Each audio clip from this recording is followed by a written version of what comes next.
Salute, and welcome to the Real Big Fruit Podcast. I'm your host, Big Fruit, the Michael Jordan of Record, also known as the voice of the streets, but better known as the glue, because I like to keep things together and keep them in their proper perspective. How y'all doing out there? On this Tuesday morning, July 1st, which means the month of June is gone. The month of June went out with a bang back home in Brooklyn. And LG, we celebrated this weekend. We celebrated LG Old Timers Day. Shout out to the boy Doc, aka Popsy, my boy. He was out there on deck. We went live. I got to see some people. I got to talk to some people. It was dope. You know what I'm saying? LG Day was definitely a hit for the old timers. And I got to see some people. You know what I'm saying? I got to see the Jones sisters. You know what I'm saying? And y'all see this title, right? My story of Swells. Yeah, my story is Swells, and my story is Swells starts with the Jones sisters. So shout out to the Jones sisters. You know what I'm saying? It was definitely Old Timers Day, so I figured I'd go out with a bang with a tribute to an old timer, my OG, my big homie Swells. But my story of Swells starts with the Jones sisters. You know what I'm saying? In the mid-80s, 84, 85, you know what I'm saying? The Jones sisters was in LG in the front, representing the front buildings 345 and 325.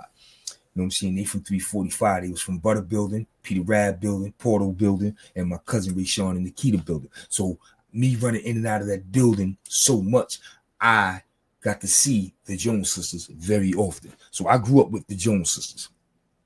And all the Jones sisters are older than me. And let me say something. The Jones sisters represented the front of the projects to the fullest. Wasn't no chicks from the back, the side, the middle, coming to the front of the projects, fucking with the Jones sisters. So ain't no stories about nobody violating the Jones sisters. You know what I'm saying? The Jones sisters had shit on lock. You know what I'm saying? Rest in peace to Mama Jones. And my memorable moments with the Jones sisters was them handball courts. Because like I said, they 4-5 deep. So they used to go out there, lock down the handball court, playing against each other. And they used to get busy. You know what I'm saying? We had the Latinos coming off Classen Avenue, coming off Taffy. They used to come to PS 270 Park, play handball. They used to get busy. But the Jones sisters used to represent. And then out of nowhere in 86, the Jones sisters had a big brother playing handball. Yeah, Swells play handball. Swells get busy like his sisters. The big brother was playing handball. What the fuck is that? Yo, that's their brother Swells. I remember my first sighting of Swells was on the handball court with his sisters. No gangster shit. I just saw a dude out there playing handball. Man, oh man. Whew. Next thing you know, man, he was in the projects with his crew. Shout out to Dennis. Rest in peace to Rashawn. If you know Rashawn, you know what it is. Brooklyn, y'all know who Rashawn be. If you was in the penitentiary, you know who Rashawn was. Rashawn was like a wild dog with a leash. The boys was coming through with Swells on some Brownsville to Bedstuy shit because they originally from Brownsville. So they came to LG with Swells. And let me tell you, the crack era was booming and Swells wanted in. Next thing you know, the front of the projects was jumping like never before. Nobody has ever got the projects jumping in the front of the projects until Swells did it. Swells got the front of the projects jumping. You know what I'm saying? Spots in the building, up in apartments. That shit was jumping. That crack money was coming through. You know what I'm saying? Brownsville niggas was on posts. Niggas with big guns on their hip. This shit was crazy, 86, 87. And then next thing you know, Swells was migrating around them projects. He was in the back. That's where he clashed with J.R. punching them niggas. He was on the side, clashed with Nene, Shot Born, and marking them niggas like your Swells was moving and grooving. You know what I'm saying? The first bang out he got into, I think it was with Got Tony and them niggas on the side. That was a side beef. Got Tony had them niggas coming through him, Lil Dorian, you know what I'm saying? Even the homie Jamie, aka Ron Dude, rest in peace to Jamie. Jamie was fucking with Got Tony and them niggas. Them niggas got to the bang out with Dink. You know what I'm saying? That's the homie from my building. Rest in peace to Dink. Dink was the OG running with Swells. You know what I'm saying? Dink was out there fine on them niggas. You know what I'm saying? It was crazy. You know what I'm saying? And then I think Swells and Nene bumped heads, and Unique and them niggas was coming through. Rest in peace to K-Son and Unique from the Marcy Tonkins area. Them niggas was creeping through LG. Yeah, them niggas was asking about Swells. Yo, that shit was crazy. And me being a shorty, you know what's going on. Yo, the side of the projects is hot. K-Son and Unique and them niggas out there. Now, as a shorty, when you hear them niggas' names, you know, don't go out there. But you gotta go, son. And I was out there because I wanted to see them niggas' jury. Them niggas used to come through rock star heavy before rappers. I'm talking truck jewelry heavy before Slick Rick. Like these niggas was coming through with the big cables on, the 3 fingers, big guns. I ain't want to see the gun. I ain't want to see the pistol. I ain't want to see them use it. I just wanted to see the jewelry. So little shorty niggas, we had to see that. We peeking, poking. We used to see that shit, son. Y'all used to hear about it. We used to see it. We were there. You know what I'm saying? Then 88 came around. He got 88 summer. Oh my God. Let me tell you something. 88. Like I remember coming home. I came home on my first home visit. I left October 87, Halloween 87, came home my first home visit, February 88. And I'll never forget this shit. We stand in the lobby at 345, me and Butter, because Butter and Swells live in the same building. We stand in the lobby talking and shit. Some chicks in there, everybody, making noise, yelling, screaming. The elevator stopped. Boom, when the door opened, this is my word. Someone Swells and Dennis stepped off the elevator. The lobby got quiet. Everybody just shut up. Now Swells, you know what I'm saying, he the OG. These niggas grown men. I'm still 13, son. I turned 14 in June. This is February. I'm still 13 years old, but we outside. We outside, son. These niggas grown men with two state bids under their belt. You know what I'm saying? These grown men with guns on their hip. They sell crack and shit like that. We outside being kids, but we outside. So the nigga Swells said, and Swells, to be a gangster, this nigga had a sense of humor like a motherfucker. So Swells says, so who the lucky man? And me and Butter, we 13 and 14 years old, we don't catch on to this shit. So Butter go him. I go me. I just, you know what I'm saying? Like I just came home. I'm like me. I'm the lucky man. So Butter like, yeah, him. He like, oh, okay. He looked me up and down. He ain't say nothing. I'm blind to this shit. Swells walked out the building. Him and Dennis stood out in front of the lobby. We chilled in the building for a couple more minutes. Me and Butter, boom, boom, boom. We walked out the building. Yo, all right, cool. We walked past Swells and Dennis. They let us walk through the middle of the project. Next thing you know, the back door open. Bam! Me and Butter look back. Swells and Dennis coming behind us. They fire a shot in the air. Bam! They get our attention. Me and Butter stopped at our tracks. Said, yo, what the fuck? Nigga Swells ran down on me. Listen, shorty, you better not be selling in my building. Now, he knew Butter. He ain't know me. He knew Butter.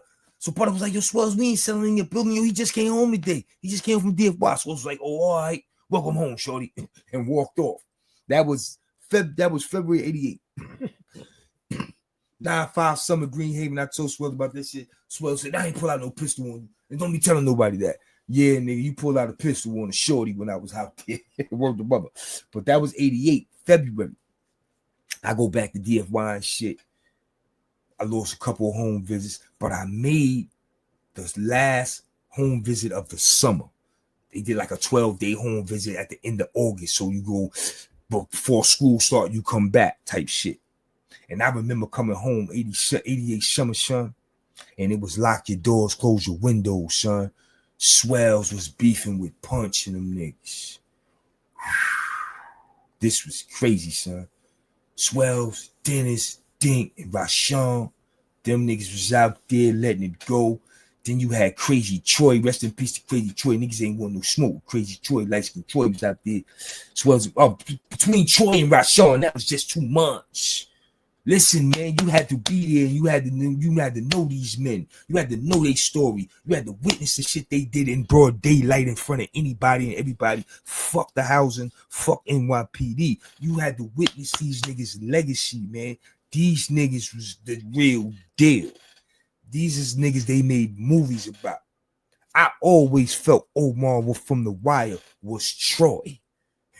My personal opinion, son. You know what I'm saying? Real talk. These niggas was out there 88 summer, let it go. One nigga came through asking too many questions. Yo, who Swells? Who Rashawn? He asked the wrong nigga, son, and it was broad daylight. They told Rashawn that nigga was in there looking for them niggas, son. Rashawn ran down on that nigga, man, broad daylight with that big gun in his hand. You know what it's like to be a shorty. All right, it's one thing to be a shorty and watch television. I watch Miami Vice. I watch Crockett and Tubbs. They shooting guns and shit like that. I think I could go outside and do the same thing. It's one thing to see it on TV. But to be a shorty in broad daylight on a summer day to watch a nigga, a grown man run past you with a gun, letting that shit go, hitting his target. You know what that shit is like? That shit is traumatizing in the hood, son. Traumatizing. know what I'm saying? That shit on TV is traumatizing too. That's why a lot of us did the stupid shit we did, because TV influenced us. But to witness that shit with your eyes in the flesh, that shit is crazy, son. It's traumatizing. 88 Summer was crazy. 88 Summer was crazy, son. 88 Summer was crazy. It was not safe in Lafayette Gardens, son. That was a bang out to remember. And I'm not capping. You had to be there. Because these bang outs was, they didn't wait till it get dark. This wasn't hoodie, creep at night, let it go. No. This was broad daylight on site. Yo, there them niggas go. Jumping out cars on the Ave, in the park, grab your kids. Yo, 88 Summer was crazy, son. It was real. That crack era was crazy. Swizzy and them had the projects in the uproar, son. 88, word. Yeah, man. Like I told you, Swells always had a sense of humor, son. And I can never forget the day. And that's 88 Summer. January 89 came around. I get released from DFY. I never forget the day. I came out the GG train station on Clawson Avenue. As I come out the train station, I'm walking up Lafayette. I gotta walk past Swells and Butter Building. I see mad police out there. What the fuck is going on? I just came home. I ain't trying to get involved with none of that shit. I made it to my building. I saw all the police, but I ain't paying no mind. Made it to my building, went to the crib, chilled with my family for about an hour. Go upstairs to World crib. Go check World and Wild. And me and World said, yo, let's go see Butter. And then everybody know I came home, so I'm going to see Butter P. Radden Portal. Man, when we came out the building to go into that building, police hit that building, they hit the projects, they run it down on Swells. Now, Swells is a funny motherfucker, son. I mean, funny. They chasing Swells through the projects on feet. He's actually making these niggas chase him. He's jumping over fences. He's ducking and dodging these niggas. He's playing Coco Livio with these niggas. If you from Brooklyn, you grew up in the streets in the 80s playing Coco Livio, you know what I'm talking about. Swells actually did that with the NYPD. Making them niggas miss. Going under their arms. All that crazy shit, son. This shit was hilarious. He did this in front of the whole projects that morning. So when they knocked Swells, right? So when they finally knocks him and handcuff him, everybody out there to uproar, yo, get off him, Swells said, evidently, you got the wrong man. And to this day, man, that's a laughing moment in Lafayette Gardens. Never watching the man go to jail is funny, but that was some funny shit. I'm talking about the line he dropped on the police. He said, evidently, you got the wrong man. Yeah, that was January 89, the day I came home from DFY, man. So I didn't get to see Swells. 89, I was home 89, and then 89 summer came around. You know what I'm saying? I was feeling myself. I was only 15, but I got a nigga in the project's ID. Yo, let me get your ID. I'm gonna go visit this nigga Shamble. Yeah, that nigga Shamble. The same Shamble who had my name in his mouth in the CMB trial. For what? I don't know why he did no shit like that. But anyway, I'm going to see this nigga on Racket Sound. I'm a 15-year-old using fake ID, going to see this nigga. I'm checking for the nigga. And I remember Swells got a visit. Yeah, Swells was married to a chick named Vina back in the days, and Vina and Sambo lived in the same building. So Sambo and Vina was shouting each other out on the visit, and he was like, yo, that's Vina, that's Swells' wife. So I got to see Swells come out on the visit in the folk building. He was the barber in the folk building, cutting dudes' hair and shit. So I got to see Swells on the visit 89. I didn't see him again until 1995 when I landed in Green Haven. When I landed in Green Haven, Swells was the OG. You know what I'm saying? Swells and the homie Email, my bro, off of NA Rock to the Casket Drop. Shout out to Email. They were the two people in Green Haven who basically put me and Pretty Boy Star in check. You know how that shit go. Me and Pretty Boy Star was young and dumb. We still beefing about that situation, and niggas ain't want to see it go nowhere. Swells was the OG for the projects, and he was like, LG niggas don't fight each other. Ain't nothing gonna happen. Email stance was, listen, we childhood friends, man. Y'all niggas leave that shit alone. So that shit with me and Pretty Boy started and going away in Green Haven, and Swells made sure of that. So Swells, Green Haven.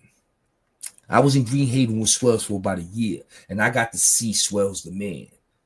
I got to see Swells the gangster in the street, but I got to see Swells the man in Green Haven, beating down the law library, cutting hair, taught me to cut hair, influenced me to come to the barbershop. I lived on the third rail with all the guys. And if you don't know what the third rail was the third gallery in G Block in Green Haven. All the barbers was up there. Big Smoke, Swells, Green Eye Born from the Supreme Team. The list goes on. And I was a shorty in the company of all these great men. you know what I'm saying, learning and soaking shit up. Everybody know fruit and fruit know everybody. I keep telling y'all that.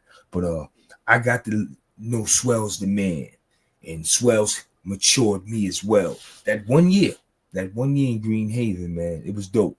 You know what I'm saying? One thing I noticed about him in Green Haven was this. Everybody loved Swells. The whole jail loved Swells. All the blacks, all the Puerto Ricans, the Dominicans, the Jamaicans, the white boys, the Italians, everybody loved fucking Swells. It was amazing, son. I never seen a prisoner get that much love. Even the motherfucking the authorities, they had to love Swells. And he wasn't no trustee nigga. He wasn't no IOC bootlicking nigga. He was I'll file a grievance, I'll file a 1983 and sue your ass nigga. Swells was get your hands off him when he on the wall type nigga. Like Swells was that nigga. And they still loved him. It was crazy. It was his sense of humor, man. It was his fucking sense of humor, son. Swells was one of them niggas who took lemons and made lemonades, man. Swells was that nigga. You know what I'm saying? And that 1 year with him in Green Haven was dope. You know what I'm saying? I broke out. We ain't bump heads until 99. That was 95, 99. He came to Attica. I pulled him to D Block. Barber. You know what I'm saying? He was the D-Block barber. Him and my boy Mojo out of Harlem. Shout out to Little Face Mojo. Mojo had D-Block in the smash. I told Mojo, yo, pull my big bro over here. He pulled Swells over. Got him the barbershop job. Swells rocked that shit for a minute. Bounced to Chewunga. He said, rock that shit for a minute. I came to Chewunga in 07. Swells was there. Now I'm back with my big bro. And you know what I'm saying? It was magical. That was my guy to the point where he was actually one of my best men at my wedding. So Swells is definitely my big bro. And he was still the same motherfucker in 2007, 8, 9, 10, and beyond. I'll file a grievance. I'll file a 1983 and sue your ass. Don't play with Swells. Swells had 33 years and he had to walk that down. Swells was one of them dudes who would beat the law library up, help people get out of situations, and even help people get out of jail. But he couldn't do that for himself. Swells got the boy Dre home. Shout out to my boy Dre. Killer crossover out of Long Island and Crown Heights. That's my guy. Dre had 50 years. Dre landed in Green Haven at 18 years old with 50 years. I was there for a year. Dre grew up in Green Haven. Dre was in Green Haven for 10 or 15 years. So dudes like Swells watched him grow up, watched him feel his pain.